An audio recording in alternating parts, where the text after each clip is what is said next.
start with bad news. Taking care of our own defense will be costly. It will probably be costlier than the fallout from the trade war. Why? Well, let's assume that we currently spend about 2% of GDP on defense here in Europe.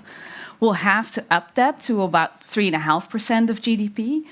And it's a bit like our insurance premium almost doubling in price all of a sudden.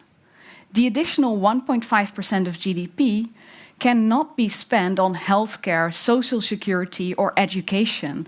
And in the longer run, it will have to come in the form of higher taxes. So European consumers will be spending less on other stuff.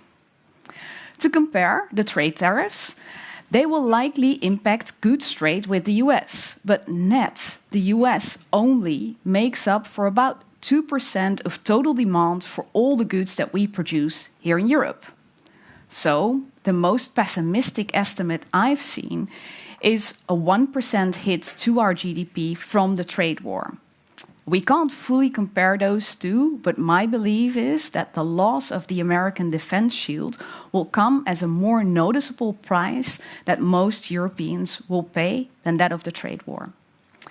But there is also good news, or at least there's ways to mitigate the negative impacts. Firstly, let's buy more defense material together. Currently, the costs are way too high as countries buy separately. They all do their own thing, and we don't make use of economies of scale. Secondly, let's borrow for it together.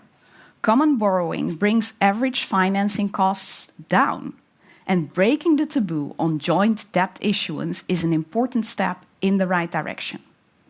Third, let's start to produce it here in Europe. Currently, we're buying a lot of the defense materials, mostly in the US.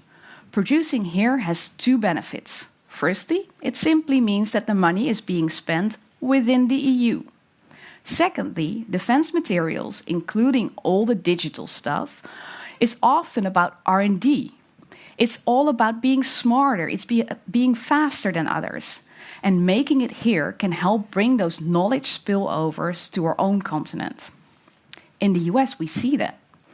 AI is also financed by defense budgets. It's clearly not just about the physical stuff.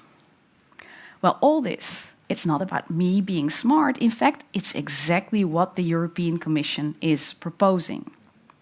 So all we may need to do is a bit of a push towards our national governments. I heard one official explaining it. All great to do it together, as long as we do it in the way we do it in my home country. It's high time to get past this.